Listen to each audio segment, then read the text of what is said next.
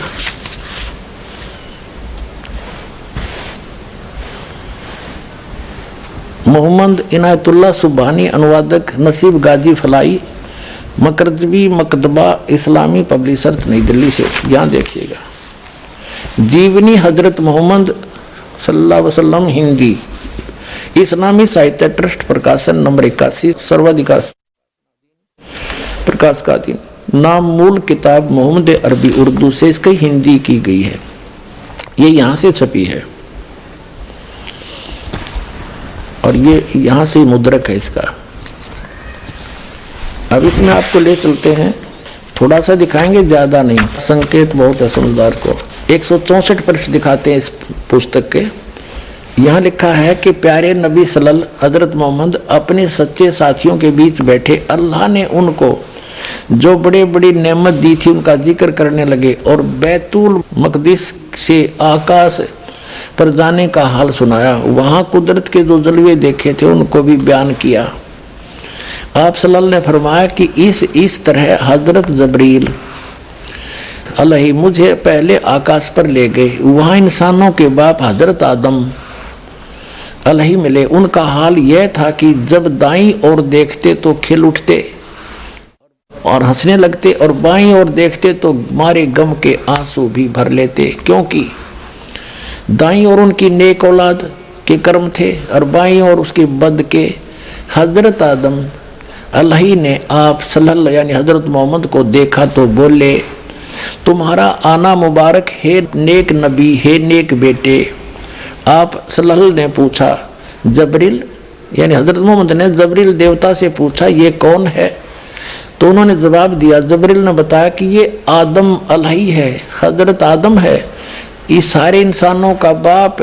फिर जबरील अलही आपको दूसरे आकाश पर ले गए। अब देखो, एक तो इस तरह ये सिद्ध होगी कि जिस जन्नत में ये कुरान शरीफ के आधार से ये तो नमाज आदि पढ़कर जाना चाहते हैं, उस जन्नत में वहाँ गए हुए प्राणी कितने सुखी। बाबा आदम को ये सुप्रीम मानते अपना, और वो जन्नत में बैठा है, एक बार तो रो रहा है, एक बार हंस रहा है, क्योंकि अब देखो इनकी यह थ्योरी भी गलत सिद्ध होगी कि जब क़यामत आओगी, जब वह सारे पैदा किए जाएंगे, इतने इसका वहाँ रहेंगे। अब ये बाबा आदम की सारी संतान ऊपर जा रही, और ये हजरत ईसा, हजरत मूसा, हजरत अब्राहिम, दाऊद, और ये सारे ऊपर बैठे। अब दिखाते हैं आगे। तो कहने का भाव ये है कि तू वो उस जन्नत ने के चाटे, वहाँ भी दुखी हो आदम, कभी रो रहा है, कभी हंस रहा है, क्या इसी को जन्नत कहते हैं? यह साधना गलत है। जहाँ ये जाते हैं वो ये काल का लोक है, ये पितर लोक है, और वहाँ एक तरफ पितर लोक है, एक तरफ स्वर्ग है, एक तरफ नरक है, वो बहुत बड़ा क्षेत्र है। तो ये पितर लोक में बैठे हैं सारे, तो वो खा के वो जन्नत, जहाँ वहाँ भी दुखी, सबका इनका हेड ऑफ द डिपार्टमेंट हजरत आदम वहाँ बैठा, कभी रो रहा है, कभी हंस रहा है, इसी को जन्नत कहते हैं। कहते हैं वहाँ दुख नहीं, इस तो बड़ा दुख और क्या होगा, सुख का सांस नहीं वहाँ पर। अब ये जन्नत है, इसको जन्नत कहते। देखो प्यारे नबी सल्लल्लाहु अपने सच्चे साथियों के बीच बैठे थे, ये सारा बता दिया। उन्होंने फरमाया कि मुझे पहले आकाश पर ले गया, वहाँ इंसानों के बाप हजरत आदम अलही मिले। उनका ये हाल था कि जब दाईं ओर देखते तो खिल उठते, स्वर्ग की तरफ देखे तो अच्छी संतान को देखकर हंसने लग जाते, और बाईं ओर देखते तो मारे गम के आंसू भर लेते, क्योंकि दाईं ओर उनकी नेक औलाद के कर्म थे, बाईं ओर बद के, निकम्मी के। हजरत आदम अलही ने आप सल्लल्लाहु यानी हजरत मोहम्मद को देखा और बोले, तुम्हारा आना मुबारक हो नेक नबी, नेक बेटे। अब जब आप सल्लल्लाहु ने पूछा, जबरील ये कौन है? तो जबरील ने जवाब दिया, उन्होंने जवाब दिया कि ये आदम अलही है, सारे इंसानों का बाप है। अलही आप सल्लल्लाहु को दूसरे आकाश पर ले गए, फिर तीसरे पर, फिर आगे बढ़ते गए। आप सल्लल्लाहु जिस नबी के पास से गुजरते, ये मनमोहक शब्द कानों में गूंजते, तुम्हारा आना मुबारक है नेक नबी, है नेक भाई। इस तरह आप सल्लल्लाहु सातवें आसमान पर पहुंच गए, वहाँ हजरत अब्राहिम अलही मिले, और देखते ही बोले, तुम्हारा आना मुबारक हो, है नेक नबी, है नेक बेटे। आप सल्लल्लाहु आगे बढ़े और आगे बढ़े और बढ़ते गए, रास्ते में सौंदर्य के रूप भी देखे, प्रकोप के दृश्य भी, हजारों फरिश्ते भी नजर आए। ये हजारों देवता भी हैं, उनके भी, मुसलमानों के भी देवता, फरिश्ते माने देव, और सजदे में पड़े हुए रब का गुणगान कर रहे थे। बढ़ते बढ़ते आप अल्लाह के सिंहासन के करीब पहुंच गए, पर्दे के पीछे। वहां आप सल्लल्लाहु पर और आप सल्लल्लाहु की उम्मत पर 50 नमाज दर्ज हुई। वापस आए तो हजरत मूसा अलही के पास से गुजर हुआ, कहा कि क्या फर्ज हुआ उम्मत पर? उन्होंने देखते ही पूछा। कहने का भाव यह है कि वो 50 नमाज दी, वो पर्दे के पीछे से बोलता, ये काल है, ये कभी सामने नहीं आता किसी के।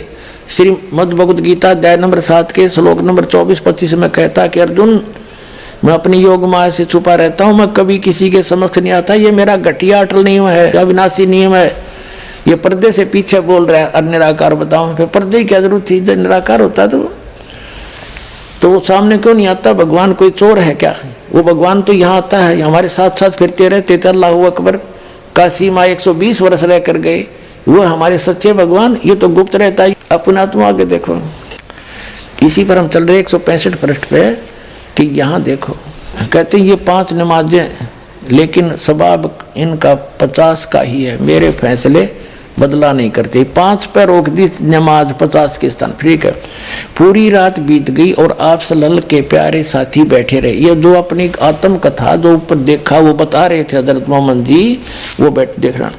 पूरी रात बीत गई और आप सल्लल्लाहु प्यारे साथियों बैठे रहे। आप सल्लल्लाहु ने आकाश पर जो दृश्य देखे थे, खुदा की कुदरत के और जो जो जलवे नजर आए थे, उन्हें आप पूरी दिलचस्पी के साथ सुना रहे थे।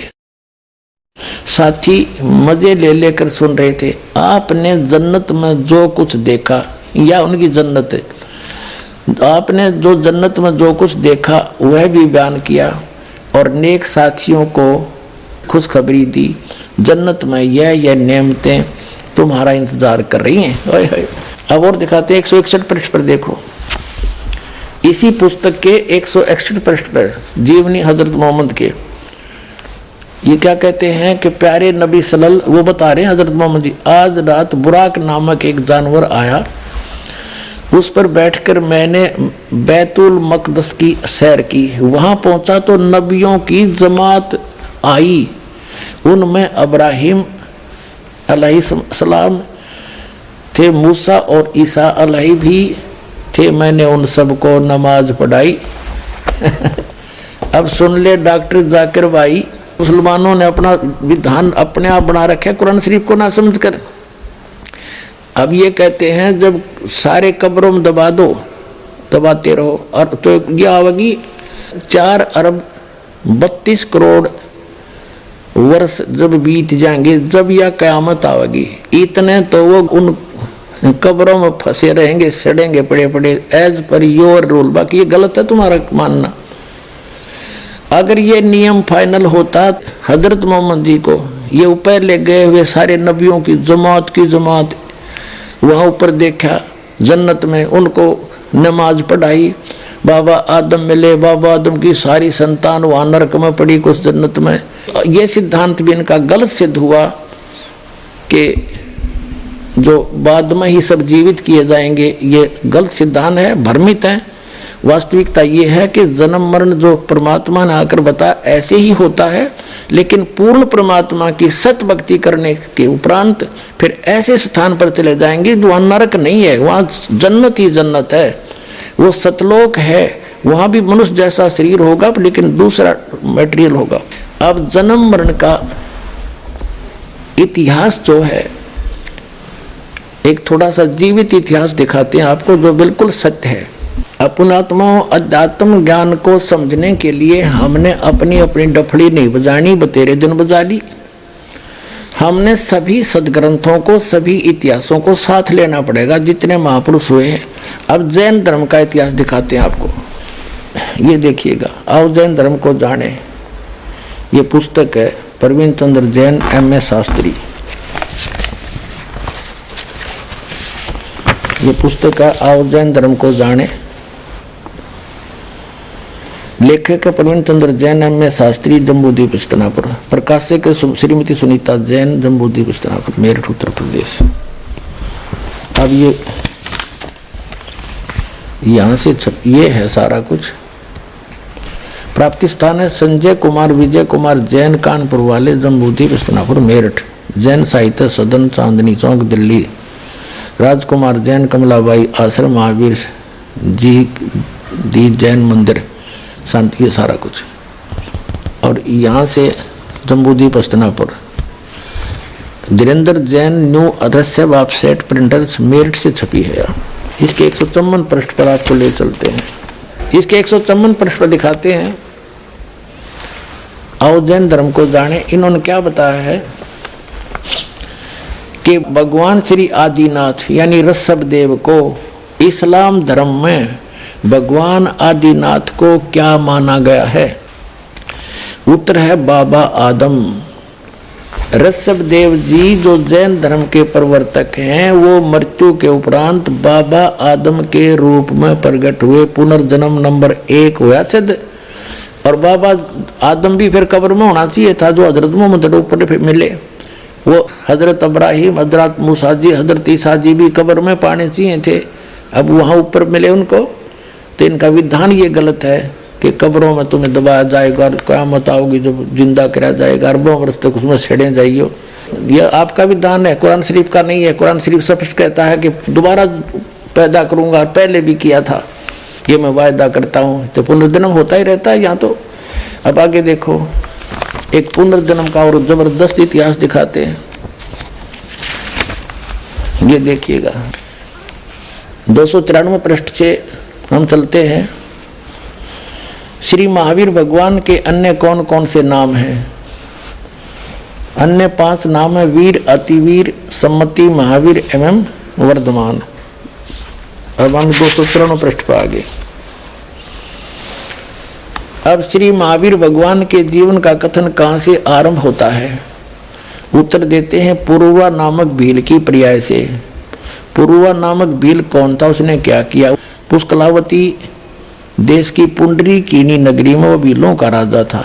उसने सागर सेन मुनि से मद मास मधु का त्याग व्रत लिया था, जिसे आजीवन पालन किया था।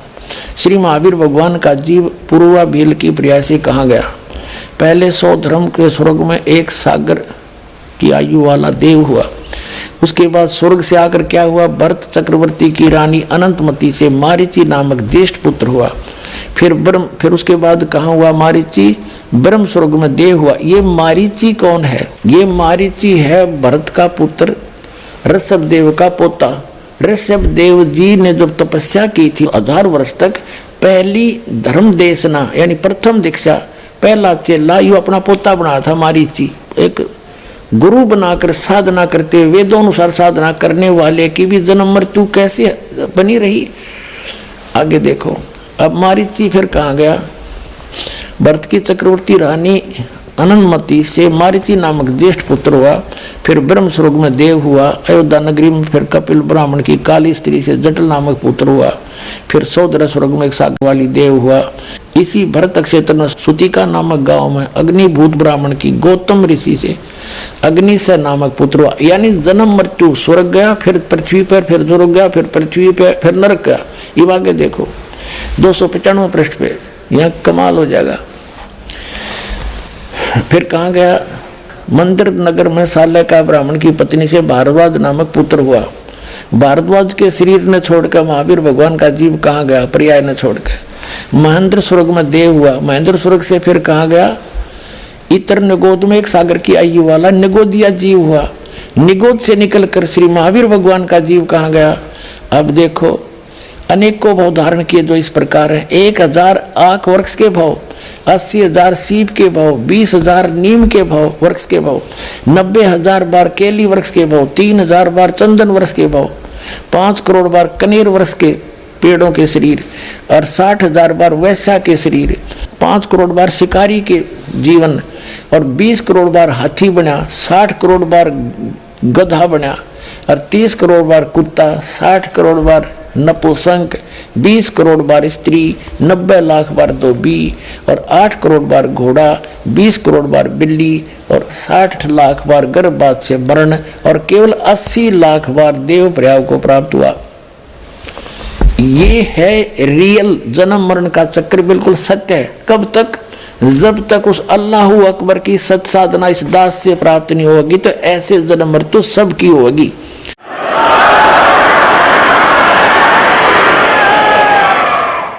और ये हालत तो उस जीव की है जो ऋषभदेव जी से वेदों अनुसार शास्त्रों को, जो यहाँ की इनके शास्त्र हैं, ब्रह्म सत्र की साधना करने वाले की, जो वेद ज्ञान दाता और गीता ज्ञान दाता, कुरान शरीफ का ज्ञान दाता है, ये एक है। इसके बताए अनुसार साधना करने वाले की जन्म मृत्यु सदा बनी रहेगी। ये भूल है, इन्होंने कुरान शरीफ को ठीक से समझा नहीं, जिसलिए गलत आइडिया लगा रखा है कि एक बार आखिरत होगी। नहीं, इन्हें स्पष्ट किया कि मैं फिर पैदा करूंगा जैसे पहले पैदा किया था, नहीं तो फिर ये दोबारा पैदा करने वाली बातें नहीं, खत्म हो जानी थी। तो अब ये है ओरिजिनल, क्योंकि बाबा आदम ऊपर मिले तो पहले जा चुके हैं, वो भी खत्म होगी। बाबा हजरत अब्राहिम, मूसा जी, ईसा जी ऊपर बैठे हैं, पूरी जमात की जमात है। बाबा आदम की सारी संतान, कोई नरक में कोई स्वर्ग में। तो वो सिद्धांत गलत सिद्ध हो गया कि कब्र में पड़े रहेंगे, और फिर वो तो सब पे लागू होना चाहिए। फिर जो सब के लिए कुरान शरीफ है, तो तो ये इन्होंने ठीक से समझा नहीं कुरान शरीफ को। ये वास्तविकता ये, और ये हालत है उस व्यक्ति की है, मारीची वाले जीव की, जो वेदों अनुसार साधना कर रहा था। इसके बाद ये महावीर जैन हुआ। देखो ये सारा कुछ भोग का यू फिर आगे चल गया, फिर जन्म मृत्यु ऐसे चली, ये जन्म मृत्यु चली रही थी, हाथी घोड़े वृक्ष सब में इसका जीवन गया।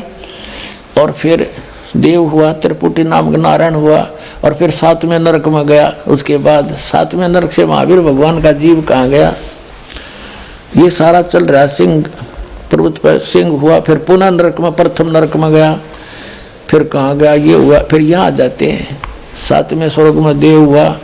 अब यहाँ आगे जम्बू द्वीप के छतरपुर नगर में नंदीवर्धन राजा की वीरमती नंदी से नंद नाम पुत्र हुआ। नंद का जीव फिर आगे कहाँ गया, पुष्पोत्तर विमान में देव हुआ। तदंतर 24 में तीर्थंकर श्री महावीर भगवान हुए। इतनी बिरान माटी हुए, पाछे महावीर भगवान हुआ। अरे महावीर भगवान ने के रंग लाए वो देख लो आगे। श्री महावीर भगवान हुआ, और श्री महावीर भगवान के जीव ने कितने पाखंड मत चलाए, उत्तर है 363 पाखंड मत चलाए। ले काट गया रोगी वो। अब देखो जो वर्तमान के जितने जैनी भाई हैं, इन पाखंड मत के आधार से, यानी महावीर जैन जी के द्वारा पाखंड मत चलाए गए 363 प्रकार के, उन पाखंड बकवादों के आधार से साधना कर रहे हैं। इनकी क्या दुर्गति होगी, ये तो एक दिन भी स्वर्ग में नहीं जा सकते। जो शास्त्र अनुकूल ऋषभ देव जी से नाम लेकर के वो पुण्यात्मा मारीची साधना कर रहा था, उसकी यह दुर्गति, वो कम से कम स्वर्ग तक तो घूम आया। और इस पाखंड मत के आधार से तो सीधे नरक में जाएंगे सारे के सारे। दर्शकों, अभी आपने सुने जगत गुरु तत्वदर्शी संत रामपाल जी महाराज के विचार, और आइए अब जानते हैं मुसलमान धर्म के प्रवक्ता डॉक्टर जाकिर नाइक जी के विचार। All the scriptures that came before the Quran, they were meant only for those people in that time. Now, because there was time bound, Almighty God did not think it fit to preserve it. Now, because Quran is the last and final revelation, Quran, when it was revealed about 14 years back, it was not sent only for the Muslims or the Arabs, it was sent for the whole of humanity. Quran says in Surah Ibrahim chapter 14 verse number 1, in Surah Ibrahim chapter 14 verse 52, in Surah Zumur chapter 39 verse 41, that the Quran was sent for the whole of humanity. It was not sent only for the Muslims and the Arabs. दर्शकों, अभी आपने सुने मुसलमान धर्म के प्रवक्ता doctor Zakir Naik जी के विचार, और आइए अब जानते हैं जगत गुरु तत्वदर्शी संत रामपाल जी महाराज जी के विचार। और जैसे पुनर्जन्म के ऊपर जो बहुत सी भ्रांतियां हैं मानव के अंदर, तो पुनर्जन्म होता है, और पुनर्जन्म के आधार से ही यहाँ कोई गरीब है, कोई अमीर है, पूर्व जन्म के संस्कार से, और कोई रोगी है, कोई स्वस्थ है, कोई मंत्री है, कोई प्रधानमंत्री है, कोई एक रिक्शा चालक है, कोई कागज चुगता फिरता है, कोई कुछ कर रहा है। तो ये पूर्व जन्म की किस्मत है, पूर्व जन्म के प्रारब्ध में लिखे हुए संस्कार से है।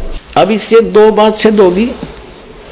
एक तो जन्म मृत्यु ऐसे है, ये बिल्कुल सही विधान है, और इन मुसलमान भाइयों का कहना ये गलत है, और कुरान शरीफ से भी स्पष्ट हो गया कि वो, और हजरत मोहम्मद की जीवनी से स्पष्ट हो गया। वास्तविकता यही है कि जब तक पूर्ण परमात्मा सतपुरुष की साधना, उस अल्लाह अकबर की सत साधना नहीं मिलेगी, तब तक जन्म मृत्यु सदा बनी रहेगी। ये कब्र के अंदर रहना, ये विधान बिल्कुल गलत है, ये कुरान शरीफ को नहीं समझ पाए। और उस सदा के लिए समाप्त कराने के लिए परमात्मा ने दया कर रखी है अपने सभी पुण्यात्माओं पर, क्योंकि उस परमात्मा के सभी बच्चे हैं। जीव हमारी जाति है, मानव धर्म हमारा, हिंदू मुस्लिम सिख ईसाई धर्म नहीं कोई नारा, हम सभी एक परमात्मा के बच्चे हैं, उस अल्लाह अकबर के बच्चे हैं। हम शैतान के लोक में रह रहे हैं, यहाँ बयान माटी कर रखी सबकी। आज सब कुछ दिखाई देता, कल मृत्यु हो जाती है, कुछ भी साथ नहीं। ये धोखे में देकर और विवश करके रखा हुआ है, ये सारे काम जबरदस्ती करवाता है। हजरत मोहम्मद को इसने अपना ज्ञान जबरदस्ती पढ़ाया, हजरत जबरील देवता के माध्यम से डरा धमका कर। इसका विधान दिखाएंगे कुरान शरीफ का ज्ञान कैसे दिया गया। हजरत मोहम्मद जी को डरा धमका के विवश करके उसका बुरा हाल करके तब उसको वो बाई फोर्स एक फरिश्ते ने उसको ये कुरान शरीफ का ज्ञान दिया। तो ये ज्ञान जो ऐसे दिया गया है, तो उसको जब इतना भयभीत कर दिया गया, तो उसको कुछ भी बता दो तो फिर वैसे ही बोलेगा। आपको थोड़ी सी झलक दिखाते हैं कुरान शरीफ का ज्ञान कैसे हजरत मोहम्मद तक पहुंचाया। देखिएगा, पुस्तक है जीवनी हजरत मोहम्मद सल्लल्लाहु अलैहि वसल्लम, मोहम्मद इनायतुल्लाह सुबानी, जीवनी हजरत मोहम्मद सल्लल्लाहु अलैहि वसल्लम, मोहम्मद इनायतुल्लाह सुबानी, अनुवादक नसीम गाजी फलाही, मकरजीबी मकतबा इस्लामी पब्लिशर्स नई दिल्ली। जीवनी हजरत मोहम्मद सल्लल्लाहु अलैहि वसल्लम हिंदी, इस्लामी साहित्य ट्रस्ट प्रकाशन 8181, सर्वाधिकार प्रकाशकाधीन है। नाम मूल किताब मोहम्मद अरबी उर्दू, प्रकाशक है मरकजी मकतबा इस्लामी पब्लिशर्स, D 307 दावत नगर, अबुल फजल एनक्लेव, जामिया नगर, ऐसे ऐसे है। और ये कहाँ से मुद्रक है? HS ऑफसेट प्रिंट्स नई दिल्ली 2। अब इसमें आपको दिखाते हैं 67 पृष्ठ से शुरू करते हैं। प्यारे नबी सल्लल्लाहु यानी हजरत मोहम्मद की 40वीं सालगिरह करीब आई। अब आप पर वह हकीकत खुलनी शुरू हो गई जिसकी आरजू में आप जी रहे थे। आप सल्लल्लाहु यानी हजरत मोहम्मद को सच्चे सौपन दिखने शुरू हुए। उनसे आप पर हकीकत खुल गई। अब देखेंगे 68 पर 68 पृष्ठ पे। इसी तरह रमजान के कुछ दिन बीत गए। एक दिन आप सल्लल्लाहु हजरत मोहम्मद गुफा में आराम कर रहे थे और सुबह का सुहाना समय था। अचानक एक फरिश्ता दिखाई दिया, बहुत ही खूबसूरत और हसीन फरिश्ता। हाथ में हसीन रेशम का एक टुकड़ा भी था। बोला, पढ़ो। आप सल्लल्लाहु यानी हजरत मोहम्मद घबरा गए। फरमाया, मुझे पढ़ना नहीं आता। आप हजरत सल्लल्लाहु यानी हजरत मोहम्मद को ऐसा महसूस हुआ जैसे वह गला घोंट रहा हो और शरीर को भींच रहा हो। फिर छोड़ दिया और कहा, पढ़ो। फरमाया हजरत मोहम्मद ने कि मुझे पढ़ना नहीं आता। पुण्यात्माओं, ऐसे डरा धमका के कैसा ही कुछ भी ज्ञान दे दो वही मानना पड़े।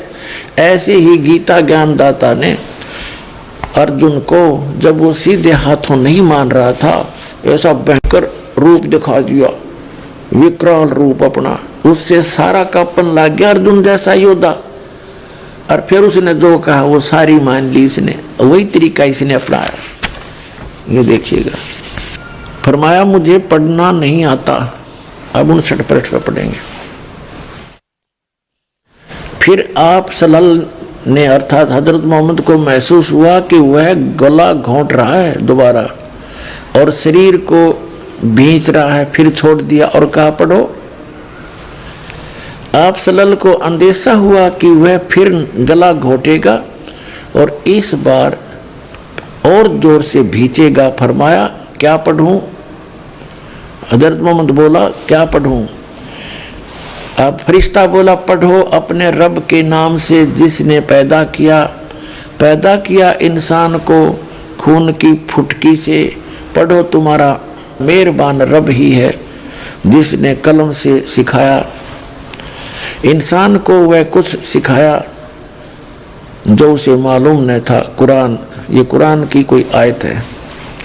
फरिश्ते के बताने पर आप सल्लल्लाहु ने पढ़ा तो पढ़ते ही याद हो गया, चित्त पर अंकित हो गया। फिर फरिश्ता चला गया। आप उठ खड़े हुए। भय से दिल बैठा जा रहा था, घबराहट से चेहरा उतरा हुआ था। आप सहमी सहमी निगाहों से गुफा में हर तरफ देखने लगे।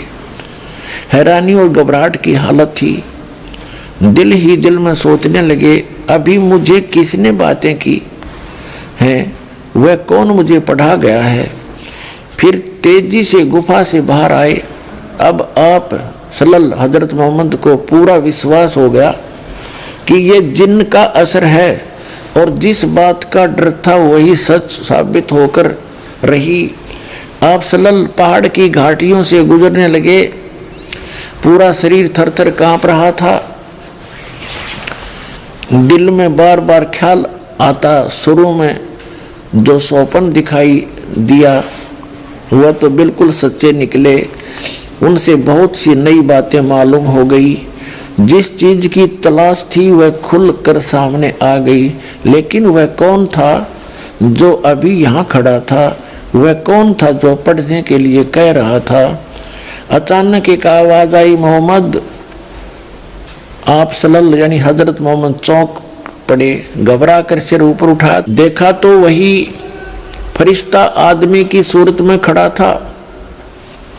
वह पुकार कर कह रहा था, मोहम्मद तुम अल्लाह के रसूल हो और मैं जिब्रील हूँ। आप सल्लल्लाहु की घबराहट और बढ़ी। डर से रोंगटे खड़े हो गए, भय से कदम रुक गए। कभी दाईं तरफ देखते, कभी बाईं तरफ।